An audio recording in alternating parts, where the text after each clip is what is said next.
자, 이 대통령과 한동훈 대표 두 사람 사이에 발생하지는 않고 있지만 발생할 것이 가능성이 굉장히 큰 이 갈등 관계에 검찰도 좀 끼어든 것 같습니다.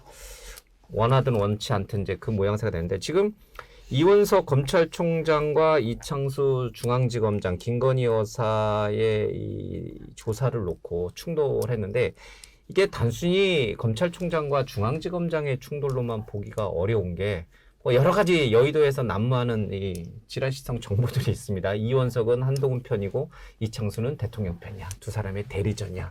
뭐 또 김건희 여사의 이 창성동 조사는 용산하고 이미 이창수 지검장이 뭐 각본을 맞춘 거야. 뭐 이런 여러 가지 확인되지 않는 지라시성들이 있는데 어떻게 보세요? 지금 이원석 검찰총장과 이창수 중앙지검장의 이 충돌이 검찰 내부의 단순한 분열이고 검찰 내부의 충돌인가? 아니면 이것은 한동훈 대표와 윤석열 대통령 용산과의 기싸움에서 나오는 하나의 그 현상인가? 요거는 한마디씩 좀 듣고 가고 싶어요. 우리 소장님 어떻게 보고 계세요? 항상 권력은 잡기 위해서 대동단계를 해도 권력 잡으면은 분열이 됩니다. 지금 열심히 보면은 옛날 한나라당 때 그때 법조인들이 하도 많이 들어서 뭐 육법전서당이라고 했나요? 예. 지금 유심히 보면 여야 다 법당이에요. 한쪽은 변호사들이 많이 난 변당이고 하나는 검사가 많은 검당이에요.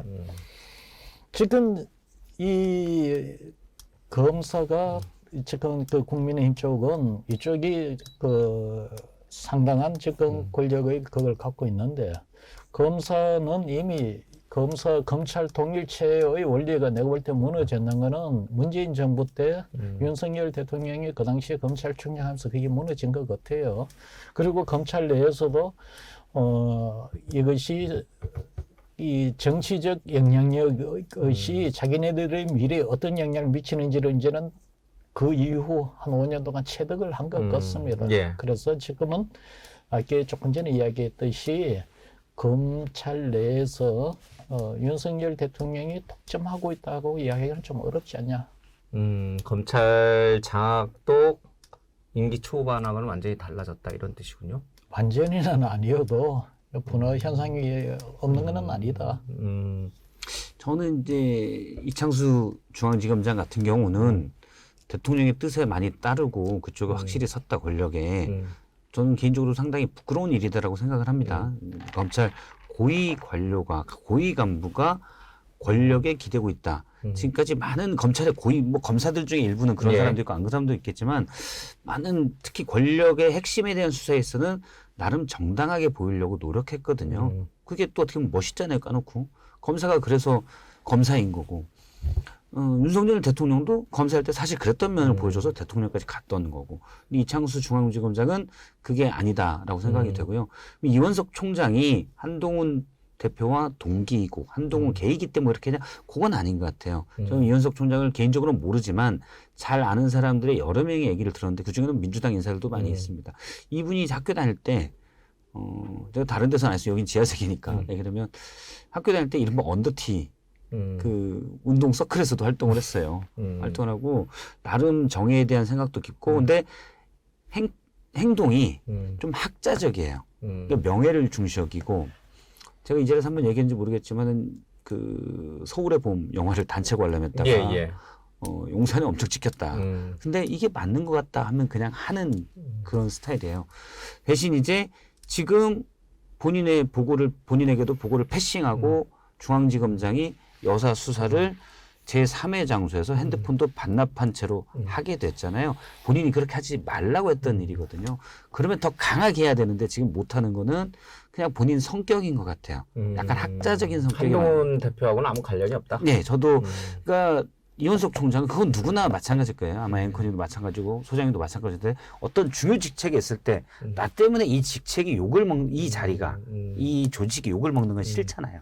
그러니까 이원석 총장은 아마 그것 때문에 할 거예요. 그러니까 검사가 내가 검찰총장인 재임 기간 중에 검찰이 부끄럽게 되는 건 싫은 거죠.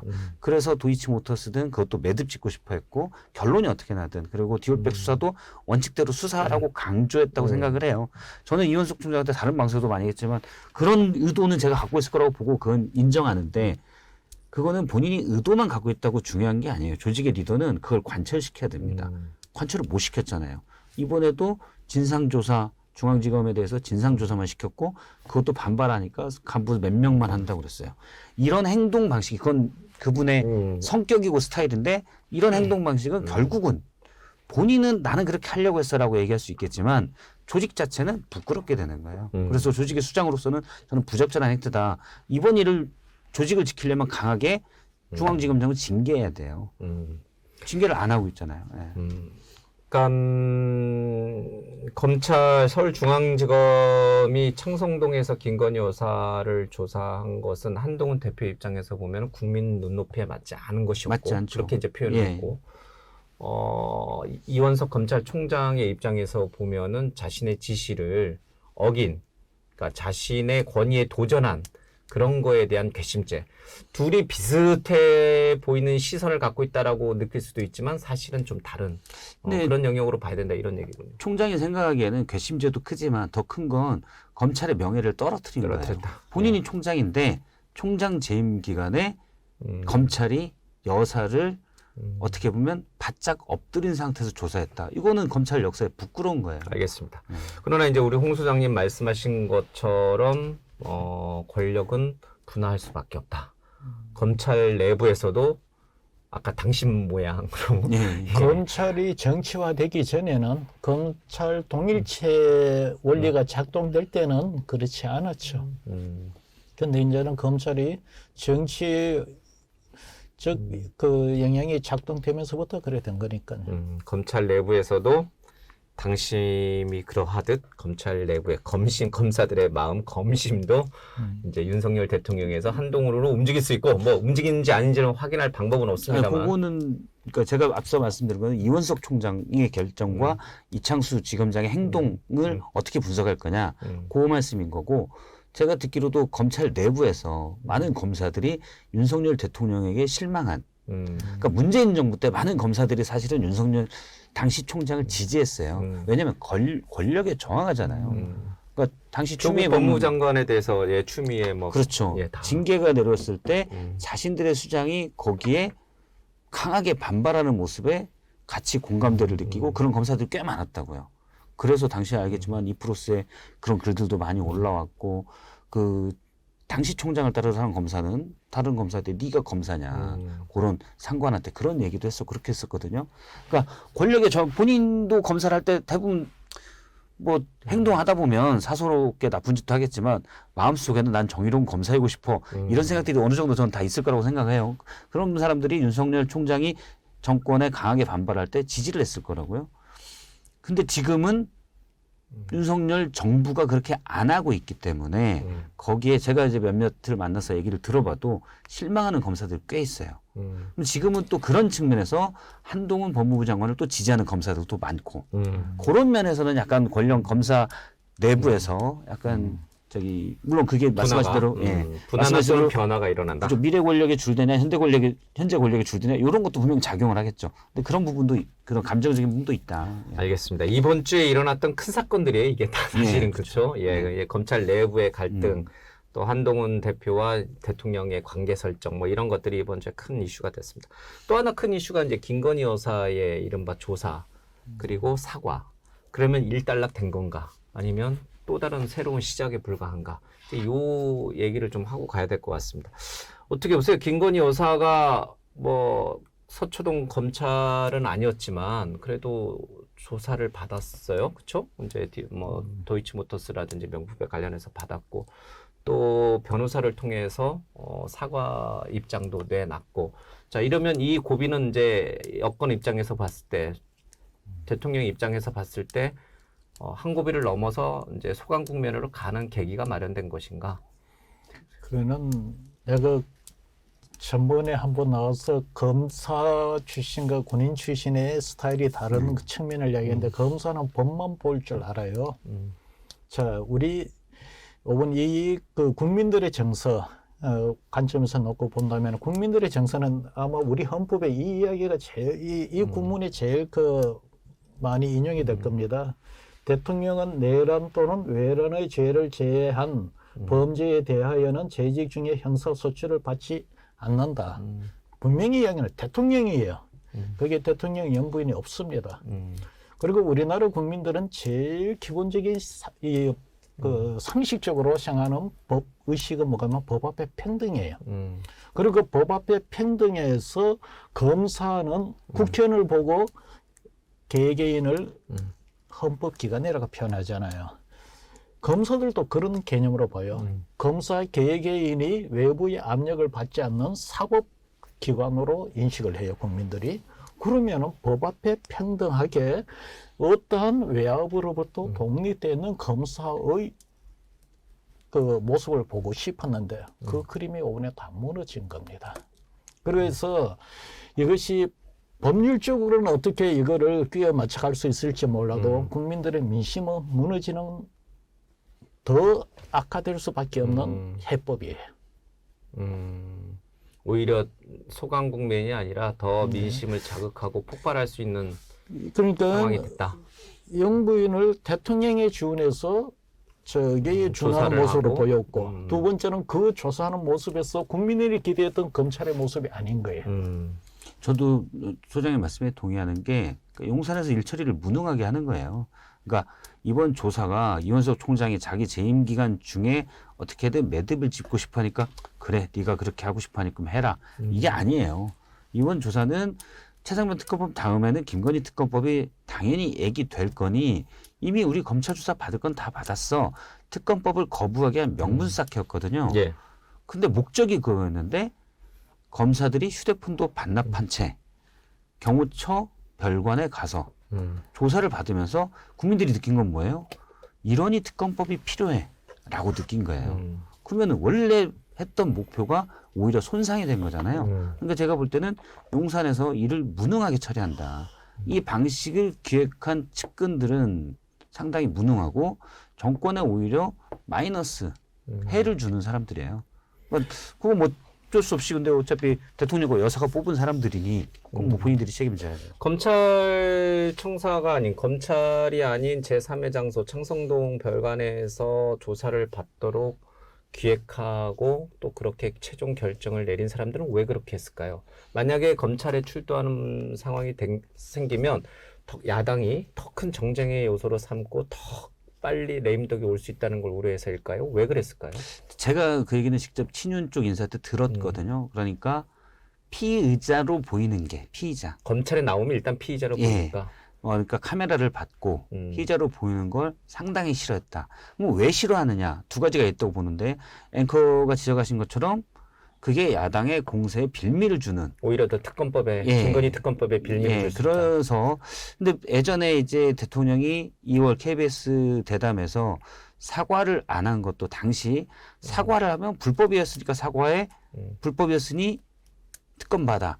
요 논리 구조로 생각을 제가 볼 때 거의 망상에 꼴이 된다. 그렇죠. 제가 볼 때 거의 망상에 가까운 건데 그 논리 구조가 있었더라고요. 상식에는 좀 어긋나 있지만 이번에도 그렇게 피해자로 보이는 걸 싫어했다는 게 그런 논리 구조도 작용이 좀 했을 것 같아요. 그리고 두 번째는 저는 그게 더 크다고 보는데 그렇게 보이기 싫은 거죠. 내가 여사인데 내가 왜 가서 카메라 세례받고 마치 내가 죄졌어? 죄진 것처럼 이거 자체가 본인이 싫었을 것 같아요.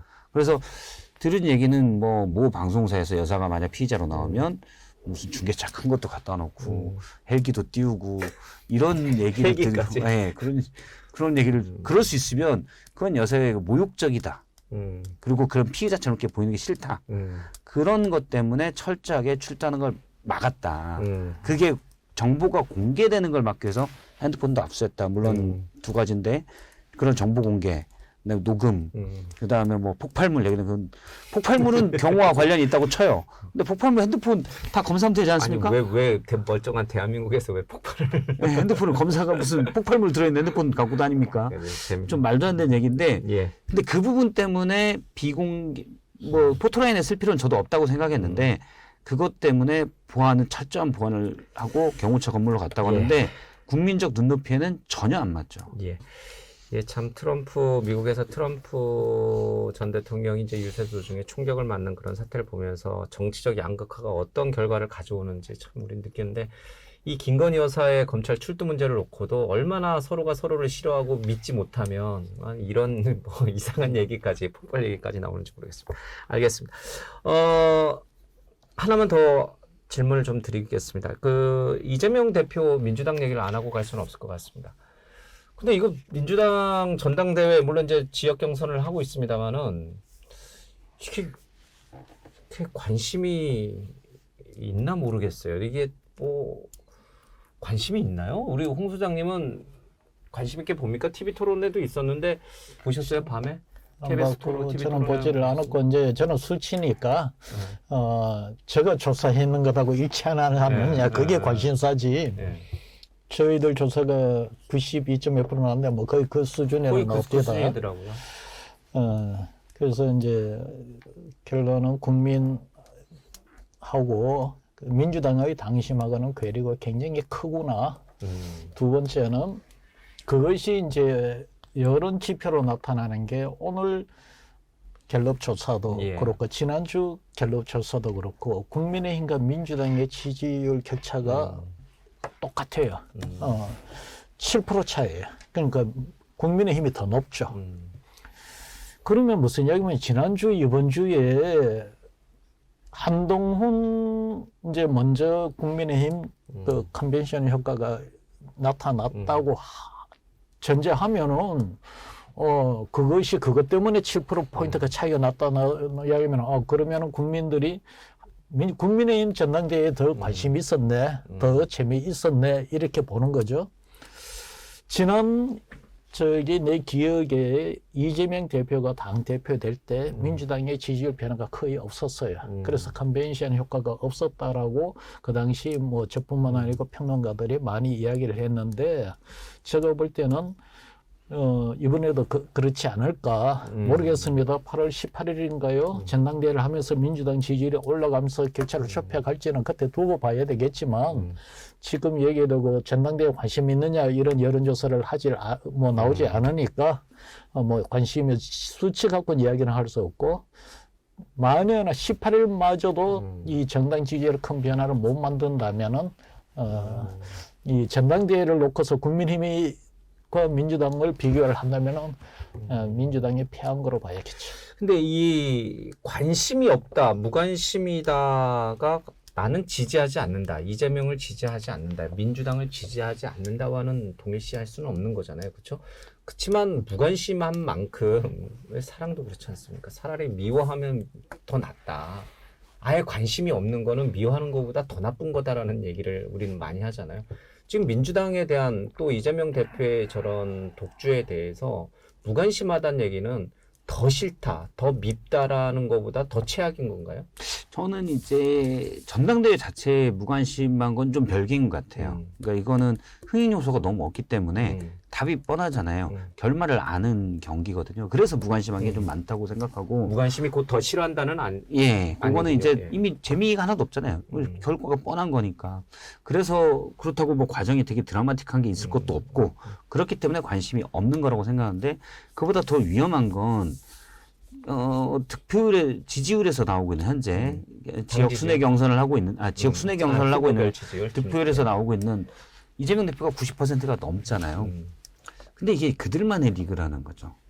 그래서 어차피 대선은 제가 뭐 많은 방송에서 얘기하지만 이재명 대표가 이런 식으로는 당대표를 또 할 수도 있고 민주당의 대선 주자도 될 수 있지만 대통령이 되긴 쉽지 않다. 대통령이 되려면 어차피 중원을 누가 확보하느냐의 싸움이거든요. 외연을 확장시켜야 돼요. 근데 자기들끼리만 똘똘 뭉쳐서 여기서 90% 얻는다? 이거는 그러니까 약간의 종속 변수인데 독립 변수가 아니에요. 여기서 90%가 얻으면 여기는 더 낮아지는 거예요. 별개의 게임이 아니라 중도와 외연 확장은 더 낮아진다. 여기가 좀 더 느슨해야 여기로 열릴 수가 있는 겁니다. 그런데 여기에서는 똘똘 뭉쳐있으면 이쪽은 낮아져요. 그래서 저는 민주당 인사들 만나면 그 얘기 계속 하고 있고 방송에서도 하고 있고 일례로 지금 국민의힘은 어떻게 보면 막장이었고 위기잖아요. 지금 당대 싸우면서 막 서로 쇠방치 두드리고 싸우니까 여기저기 부서져 있어요. 이건 뭐냐면 나중에 철거 비용이 적게 들고 재건축이 용이합니다. 물론 마지막 최종 보스 한동훈 대표와 대통령과의 결투가 남아 있지만 예. 어쨌든 이게 잘 마무리된다면 재건축이 될 수 있어요. 근데 민주당은 낡은 체제, 물론 낡은 체제라고 하면 싫어할 수도 있겠지만 어쨌든 기존 체제에서 그냥 꿋꿋이 너무 굳건하게 했어요. 이거는 외연 확장하는데 오히려 이게 방해가 될 거다. 그래서 지금의 이런 위기 상황 더 안정된 것 같지만 중원 확장을 위해서는 더 위기 상황인 걸 민주당이 잘 알아야 되는데 당의 이제 주요 스피커들도 그런 얘기와 상관없는 얘기들만 하고 있기 때문에 상당히 안타깝고 물론 이재명 대표도 그걸 인식하고 나온 게 예. 이제 먹사니즘 얘기하고 종부세 금투세 나오는데 중요한 건 종부세 금투세가 아니에요. 그걸로 외연 확장하는 데는 한계가 있다. 그건 확장이 그거는 일부 강남에서 대선 때 일부 표를 얻을 수 있을 뿐이지 이게 중도층의 마음을 얻는 건 아니에요. 그래서 되게 지나치게 어떤 입법 독재처럼 보이는 건 독주처럼 보이는 건 또 뭐 독주라고 규정하기는 각자 의견이 다르겠지만 그래서 뭐 신중치 못한 되게 엉성했던 검사 탄핵 소추안들도 그렇고 지금의 일극 체제가 보여준 건 양상 이 자체도 그렇고 이게 더 중원 확장에 장애가 되는 거예요. 종부세가 아닙니다. 그냥 먹사니즘 외친다고 나 중도 외연으로 확장해 가고 그건 있어 아니에요. 이렇게 예. 국민이 믿어주지는 않는다. 그렇죠. 그것도 있고 재미가 없는 이유가 국민의힘은 전번에도 이야기했지만은 상김 이후 8, 90년대 상김 이후 2000년대 당시 386 지금 586 그런 식으로 이 30년간의 이 시대가 바뀌었는데 지금 바뀔 시점에 국민의힘은 재미가 있잖아요. 586과 그 이후 세대 85생 73생 이렇게 붙는 전당대회를 연출을 시켜주니 그 싸움에도 이 그 미래 세대들이 이겼단 말입니다. 근데 이 민주당은 586 내에서 주니어 시니어 그리고 이번에는 한 진영 내의 구칙이다 보니 그 싸움 모양 자체가 시대의 어떤 그런 변화에 부합하지도 않으니 예. 관심 자체가 없어지는 겁니다. 물론 내가 여기서 이야기하는 거는 이준석이나 한동훈이 시대 정신이나 보수 정체성에 적합하다 안 하다 그거는 전혀 별건이에요. 예, 뭐 물가는 여전히 높은 수준이고 또 이제 2분기 GDP는 또 역성장한 것으로 나오고 뭐 그런 뭐가 좀 나아진 것 서민들의 삶이 뭔가 좀 나아졌다라고 체감하기 어려운 상황에서 이제 정치권은 또 자기들만의 논리로 분주하게 좀 움직이고 있는 것 같습니다. 자, 이번 주 정치권 이슈들 잘 좀 분석해 봤습니다. 두 분 말씀 잘 들었습니다. 고맙습니다. 고맙습니다.